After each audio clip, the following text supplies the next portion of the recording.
আজ ক্লাস 12-এর স্টুডেন্টদের আমি রিজনাল জিওগ্রাফি অর্থাৎ আঞ্চলিক ভূগোলের একটা অধ্যায় শিল্প, এই অধ্যায়টা সম্পর্কে আলোচনা করব এবং অধ্যায়টা কিন্তু বেশ বড়, অনেকগুলো ক্লাস লাগবে এই অধ্যায়টা শেষ করতে। তার থেকেও বড় গুরুত্বপূর্ণ একটা কথা হলো, এই অধ্যায় থেকে প্রতি বছর একটা 7 নম্বরের কোশ্চেন আসে।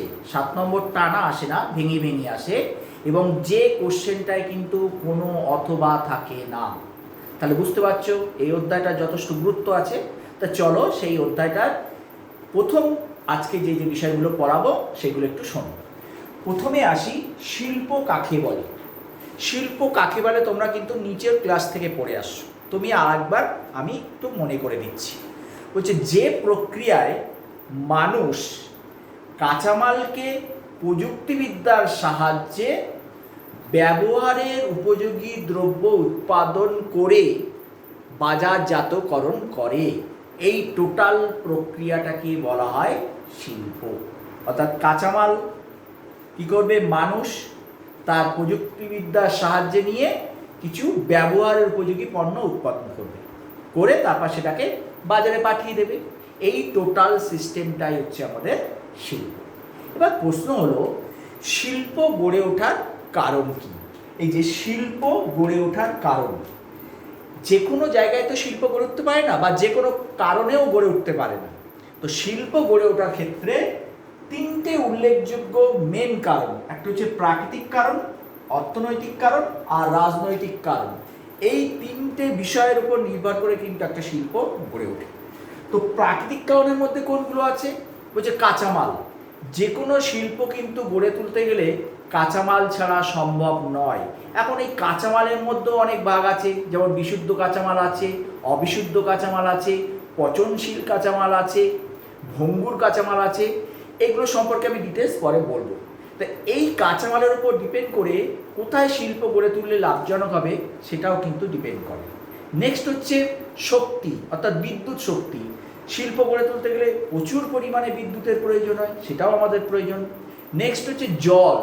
শিল্প গড়ে তোলার যেমন শিল্পের জন্য জল লাগে, তেমনি শিল্পের সঙ্গে যে শ্রমিক আছে, হাজার হাজার শ্রমিক আছে, তাদের জীবনযাত্রা নির্বাহের জন্যও কিন্তু প্রচুর জল লাগে। আর একটা হচ্ছে জলবায়ু। যে কোনো শিল্প গড়ে তুলতে গেলে কিন্তু জলবায়ুটাও একটা বিশাল ব্যাপার। যত জলবায়ু উষ্ণ প্রকৃতির হবে, তাহলে লেবাররা কী হবে, অল্প পরিশ্রমে কিন্তু ক্লান্তি এসে যাবে। আর জলবায়ু যত আরামদায়ক হবে, তত লেবাররা কিন্তু পরিশ্রম করতে পারবে। বোঝা গেছে? তাহলে এইগুলো হচ্ছে আমার প্রাকৃতিক কারণ। অর্থনৈতিক কারণের মধ্যে দেখো, একটা শিল্প গড়ে তুলতে গেলে আমাদের মূলধন দরকার, অর্থাৎ টাকা পয়সা দরকার। সবথেকে বড় ব্যাপার হচ্ছে আমি যে জিনিসটা প্রোডাক্ট করব, সেগুলো একটা মার্কেটে চাহিদা আছে কি না। তাহলে একটা বাজার দরকার, প্লাস প্রযুক্তিবিদ্যা দরকার, আর এক হচ্ছে শ্রমিক দরকার। তা না হলে কিন্তু শিল্প গড়ে তোলা সম্ভব নয়। আর নেক্সট হচ্ছে রাজনৈতিক কারণ। এটাও কিন্তু একটা গুরুত্বপূর্ণ কারণ। অর্থাৎ সরকারের পলিসি কী হবে, সরকারের নীতি কী হবে, বা পরিকল্পনা কী হবে। অর্থাৎ সরকার যে নীতি পরিকল্পনা বলতে এখানে সরকার পণ্যের ওপর কী ধরনের শুল্ক ধার্য করবে, আমদানি রপ্তানির ওপরে তার পলিসি কীরকম হবে, বা এই যে আজকের দিনে দাঁড়িয়ে আমাদের চীনের সঙ্গে ভারতবর্ষের যে একটা টানাপোড়েন চলছে, এর ফলে চীনের পণ্যের দ্রব্য আমরা কিন্তু সরকার থেকে বেশ কিছু পণ্য নিষিদ্ধ করেছি। এইগুলো হচ্ছে সরকারের পলিসিগত ব্যাপার। এছাড়াও কোনো একটা দেশের রাজনৈতিক স্থিরতাও কিন্তু একটা বিশাল ব্যাপার। রাজনৈতিক অস্থিরতা যত বেশি হবে, তত কিন্তু শিল্প গড়ে তোলার পক্ষে অন্তরায় হয়ে দাঁড়াবে বা বাধা হয়ে দাঁড়াবে। তাহলে এইগুলো হচ্ছে আমাদের শিল্প গড়ে ওঠার কারণ। এবার প্রশ্ন হচ্ছে, তোমাদের কাছে এই জিনিসটা একদম নতুন, শিল্প গড়ে তোলার ক্ষেত্রে কয়েকজন বিজ্ঞানীর মত আছে। সেই বিজ্ঞানীদের মধ্যে হচ্ছে অগাস্ট লস আছে, টড আছে, আর ওয়েবার আছে। তো তোমাদের এখানে ওয়েবারের থিওরিটা পড়তে হবে, এবং ওয়েবারের থিওরিটা খুব গুরুত্বপূর্ণ, খুব ইন্টারেস্টিং এবং বিশাল একটা থিওরি। কিন্তু তোমাদের 12-এর ক্লাসের উপযোগী যেটুকু শুনলে তোমাদের কাজ মিটে যাবে, আমি সেইটুকু অংশ তোমাদেরকে বলবো। তা শোনো এবার, সেই ওয়েবার কি বলেছিল। শিল্প অবস্থানের ক্ষেত্রে ওয়েবার যে থিওরিটা বলেছিল, সেই থিওরিটার নাম হচ্ছে ন্যূনতম ব্যয় তত্ত্ব।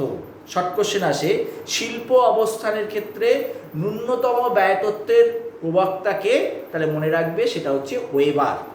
দেখো, আমি একটা শিল্প কারখানা গড়ে তুলব, তাহলে শিল্প গড়ে তুলতে গেলে যে শিল্পপতি শিল্প গড়ে তুলবেন তার টার্গেট বা তার উদ্দেশ্য কি থাকে, যে উৎপাদন ব্যয় কমাতে হবে, পাশাপাশি মুনাফাটা বেশি অর্জন করতে হবে। এই দুটো উদ্দেশ্য নিয়েই তো আমাদের কোনো শিল্প বা কলকারখানা গড়ে তোলা হয়। তা ওয়েবার তার দৃষ্টিভঙ্গিতে কি বলেছিলেন এবার আমরা শুনি। ওয়েবার বলেছিলেন কোনো একটা শিল্প অবস্থানের ক্ষেত্রে তিনটে জিনিসের উপরে তিনি খুব গুরুত্ব দিয়েছিলেন। সেটা কি? 1 নম্বর হচ্ছে কাঁচামালের উপরে গুরুত্ব দিয়েছিলেন, 2 নম্বর হচ্ছে পরিবহন ব্যয়ের উপর গুরুত্ব দিয়েছিলেন, আর 3 নম্বর হচ্ছে মজুরি ব্যয়ের উপর গুরুত্ব দিয়েছিলেন। এইখানে আলোচনা করার সময় আমি কতগুলো টার্ম ইউজ করব যা তোমাদের কাছে অজানা, কিন্তু এগুলো টার্মগুলো আমি যখন বলবো অবশ্যই তোমরা সেটা খাতায় লিখে নেবে, পাশাপাশি এখানে আমার লেখাও আছে। এইগুলো থেকে কিন্তু কোশ্চেন আসে। তা প্রথমে আসি কাঁচামাল। যে কোনো একটা শিল্প গড়ে তুলতে গেলে কিন্তু কাঁচামাল প্রয়োজন। এবার প্রশ্ন হচ্ছে, সেই কাঁচামালটা বিশুদ্ধ কাঁচামাল না অবিশুদ্ধ কাঁচামাল? তোমরা নিচের ক্লাসে বলেছো বিশুদ্ধ কাঁচামাল হচ্ছে কাঁচামালের ওজন আর উৎপাদিত দ্রব্যের ওজন যদি সমান হয় তখন তাকে আমরা বলি বিশুদ্ধ কাঁচামাল। আবার বলছি, কাঁচামালের ওজন আর উৎপাদিত দ্রব্যের ওজন যদি সমান হয় তখন তাকে আমরা বলি বিশুদ্ধ কাঁচামাল। বোঝা গেছে? আর কাঁচামালের ওজন আর উৎপাদিত দ্রব্যের ওজন যদি কম হয় তখন তাকে আমরা বলি অবিশুদ্ধ কাঁচামাল। উদাহরণ কি? বিশুদ্ধ কাঁচামালের উদাহরণ কি হবে? তোমরা সবাই পড়েছো কার্পাস শিল্প। কার্পাস শিল্পকে আমরা বলি শিকল আলবা শিল্প। অর্থাৎ কার্পাস শিল্পের কাঁচামালের থেকে যা প্রোডাক্ট হয় দুটোই সমান, কোনো লস নেই, সেই জন্য এটা বিশুদ্ধ কাঁচামাল। অপরদিকে তুমি লৌহ ইস্পাত শিল্পের কথা বলো, লৌহ ইস্পাত শিল্পে কিন্তু কি হচ্ছে, 4 টন লৌহ ইস্পাত থেকে, 4 টন লৌহ ইস্পাত বলতে তার সঙ্গে লৌহ আকরিক, ম্যাঙ্গানিজ, চুনাপাথর সব একসঙ্গে মেশানো হবে, মিশিয়ে কোক কয়লা দিয়ে জ্বালানোর পর 1 টন লৌহ ইস্পাত আসে। অর্থাৎ 4 টন কাঁচামাল থেকে কিন্তু 1 টন লৌহ ইস্পাত এসে পৌঁছায়, তার মানে অনেকটা লস হচ্ছে। এটা হচ্ছে বিশুদ্ধ কাঁচামাল। তো ওয়েবার বলেছিলেন এই বিশুদ্ধ অবিশুদ্ধ কাঁচামালের উপর ডিপেন্ড করে আমাদের শিল্প গড়ে ওঠে। আর এই কাঁচামালের এখানে আর একটা কথা তিনি বলেছিলেন, বস্তু সূচক। তিনি বলেছিলেন বিশুদ্ধ কাঁচামালের বস্তু সূচক সবসময় 1, আর অবিশুদ্ধ কাঁচামালের বস্তু সূচক 1-এর বেশি। সেটা কি? বস্তু সূচক হচ্ছে কাঁচামালের ওজন আর উৎপাদিত দ্রব্যের ওজনের অনুপাতকে বলা হয় বস্তু সূচক। আবার বলছি, কাঁচামালের ওজন আর উৎপাদিত পণ্যের ওজনের অনুপাতকে বলা হয় বস্তু সূচক। আমি একটু আগে বললাম বিশুদ্ধ কাঁচামালের বস্তু সূচক 1, কারণ আগেই বলেছি বিশুদ্ধ কাঁচামালের ওজন আর উৎপাদিত দ্রব্যের ওজন একই থাকে, সেই জন্য বস্তু সূচক 1। আর অবিশুদ্ধ কাঁচামালের কি হয়, কাঁচামালের ওজন আর উৎপাদিত দ্রব্যের ওজনটা কমে যায়, সেই জন্য বস্তু সূচক কিন্তু সবসময় 1-এর বেশি। এটা একটা। আর বস্তু সূচক কি বললাম না, কাঁচামালের ওজন আর উৎপাদিত দ্রব্যের ওজনের অনুপাত। তাহলে এই 3টে টার্ম খুব ভালো করে করবে, এটা কিন্তু কোশ্চেন হয়। এবার বলছি ওইবার যে সমস্ত কাঁচামাল বিশুদ্ধ সেখানে কারখানাটা বাজারের কাছে গড়ে তুললে কোনো অসুবিধা নেই। আর কাঁচামালটা যদি অবিশুদ্ধ হয় তাহলে অবশ্যই কারখানাটা কাঁচামালের পাশে গড়ে তুলতে হবে। তোমাকে আমি একটা উদাহরণ দিয়ে বলি, তাহলে তোমরা পরিষ্কার বুঝতে পারবে। দেখো, ভারতবর্ষে লৌহ ইস্পাত শিল্পের কারখানাগুলো পূর্ব ভারতে গড়ে উঠেছে। এবার দেখো, লৌহ ইস্পাত শিল্পের যে কাঁচামালগুলো সেগুলো হচ্ছে কি লৌহ আকরিক, ম্যাঙ্গানিজ, চুনাপাথর, ডলোমাইট, কয়লা, এগুলো কিন্তু সব পূর্ব ভারতে বেশি পাওয়া যায়। সেই জন্য দেখো, ওই অবিশুদ্ধ লৌহ ইস্পাত শিল্পটা যেহেতু অবিশুদ্ধ, মানে কাঁচামালের উপর ডিপেন্ড করে গড়ে উঠছে, সেই জন্য কিন্তু কাঁচামালের পাশে গড়ে উঠেছে। আবার অপরদিকে দেখো কার্পাস কিন্তু বিশুদ্ধ কাঁচামাল, এর লস নেই, সেই জন্য দেখো কার্পাস কিন্তু সারা ভারতবর্ষেই গড়ে উঠেছে। তাহলে এই ওয়েবার বলেছে কি, যে বিশুদ্ধ কাঁচামাল যদি হয় তাহলে বাজারের কাছে গড়ে তোলা যেতে পারে, আর অবিশুদ্ধ যদি কাঁচামাল হয় তাহলে অবশ্যই শিল্পটা কাঁচামালের পাশে গড়ে তুলতে হবে। বোঝা গেল? এবার নেক্সট বলছে পরিবহন ব্যয়। যে কোনো শিল্প গড়ে তুলতে গেলে কিন্তু পরিবহন ব্যয়ের প্রভাব মারাত্মক। পরিবহন ব্যয় কিন্তু দুটো, কি কি বলছে, কাঁচামাল, অর্থাৎ কাঁচামাল যেখানে পাওয়া যায় সেই কাঁচামালের উৎস থেকে কারখানায় নিয়ে যেতে হবে, তাহলে কাঁচামাল জনিত একটা ব্যয় আছে এক। আর 2 নম্বর হচ্ছে কারখানায় থেকে ওই কাঁচামাল থেকে যে প্রোডাকশনটা হলো, অর্থাৎ পণ্য উৎপাদন হলো, সেই পণ্যটা এবার কী হবে, কারখানা থেকে বাজারে নিয়ে যেতে হবে, তাহলে বাজারজনিত একটা পরিবহন ব্যয় আছে। তাহলে পরিবহন ব্যয় দুটো হলো কি, একটা কাঁচামাল জনিত ব্যয় আর একটা হচ্ছে পণ্য বাজারে নিয়ে যাব, সেই পণ্যর পরিবহনজনিত ব্যয়। এই দুটো ব্যয়ের ওপর কিন্তু আমাদের শিল্প ডিপেন্ড করছে। যদি কোনো শিল্প কাঁচামালের পাশে গড়ে ওঠে তাহলে কি হচ্ছে, তার কাঁচামাল জনিত ব্যয় নেই, তার বাজারে নিয়ে যাওয়ার ব্যয়টা আছে। আর কোনো শিল্প যদি বাজারের পাশে গড়ে ওঠে তাহলে তার কি হচ্ছে, কাঁচামাল জনিত ব্যয়টা আছে, বাজারে নিয়ে যাওয়ার ব্যয়টা নেই। বোঝা গেছে? এবার এই পণ্য পরিবহন বা কাঁচামাল জনিত ব্যয় বোঝানোর ক্ষেত্রে ওয়েবার কতগুলো টার্ম ইউজ করেছিলেন। সেই টার্মগুলো কি, 1 নম্বর হচ্ছে দোলক নীতি, ব্রেক অফ বাল্ক পয়েন্ট, আর স্থানিকতা ত্রিভুজ, আইসোটিন, আইসোডোপেন আর ক্রিটিক্যাল আইসোডোপেন।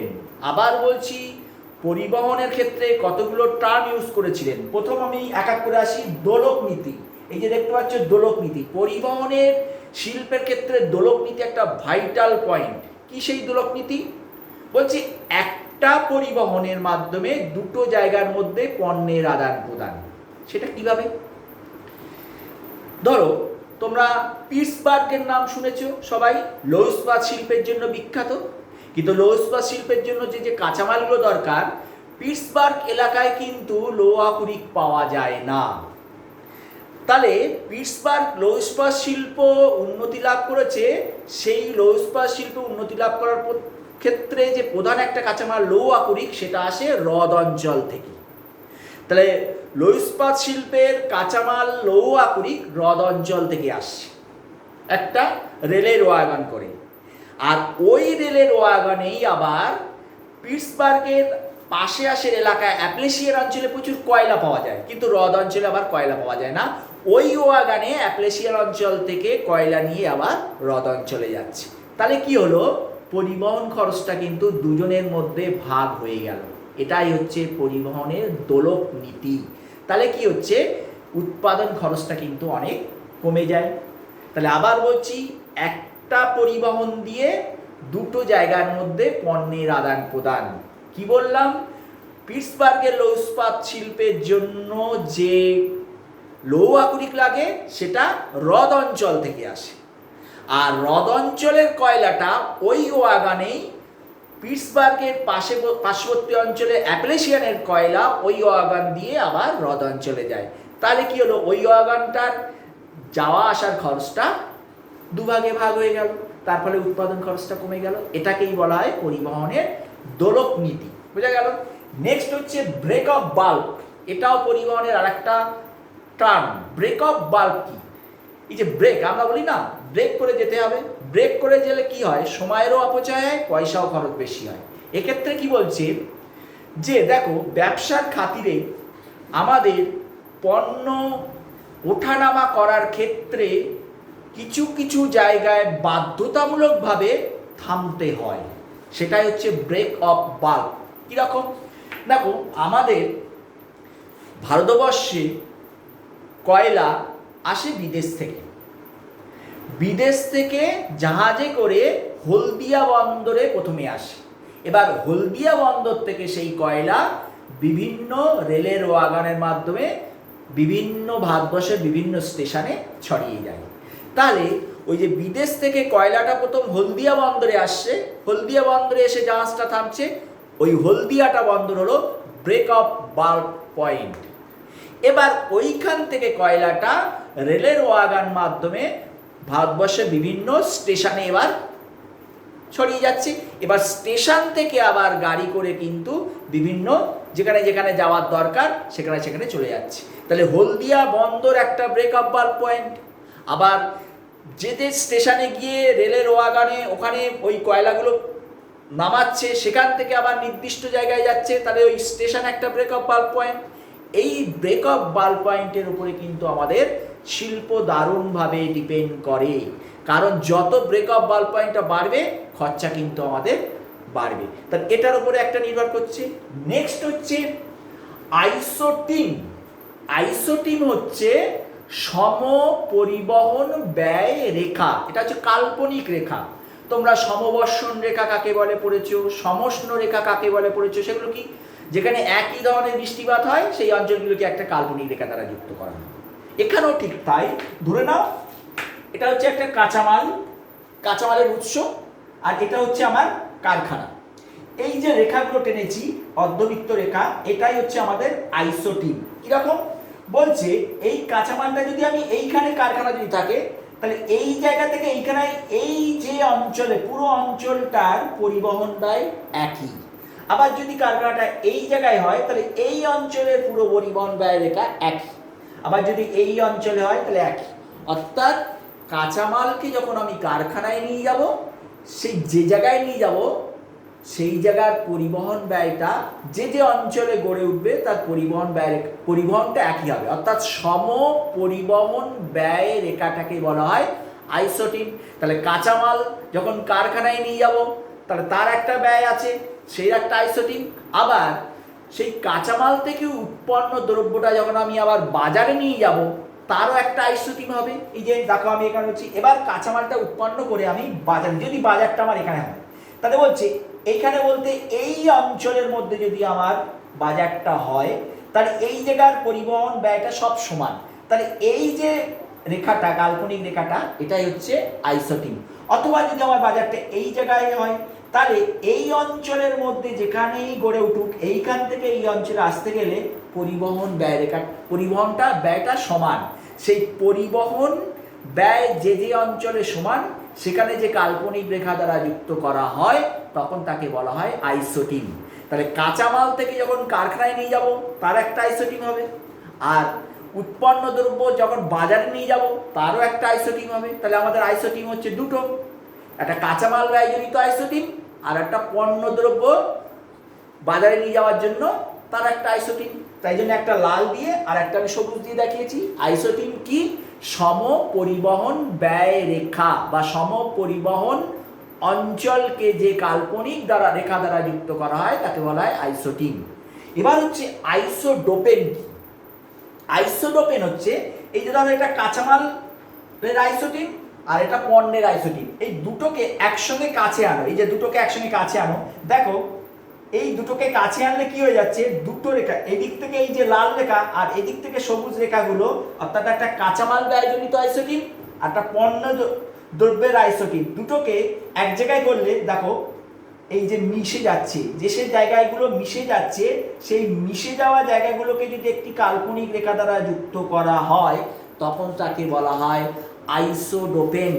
তাহলে কি বললাম, কাঁচামাল ব্যয়জনিত আইসোটিন আর পণ্যদ্রব্য নিয়ে যাওয়ার আইসোটিন, দুটো আইসোটিনকে যদি এক জায়গায় পরপর কাছে নিয়ে আসা যায় তাহলে তোমরা নিজেরাই ছবিতে দেখছো যে দেখো এই সবুজ কালিগুলো হচ্ছে কাঁচামাল আর লালগুলো হচ্ছে পণ্য। তাহলে দুটো দেখো এই জায়গায় এই জায়গায় এই জায়গায় এই জায়গায় জয়েন্ট হয়ে যাচ্ছে। ওই জয়েন্ট জায়গাগুলোকে যদি একটা কাল্পনিক রেখা দ্বারা যুক্ত করা হয় তখন সেটাকে বলা হবে আইসোডোপেন।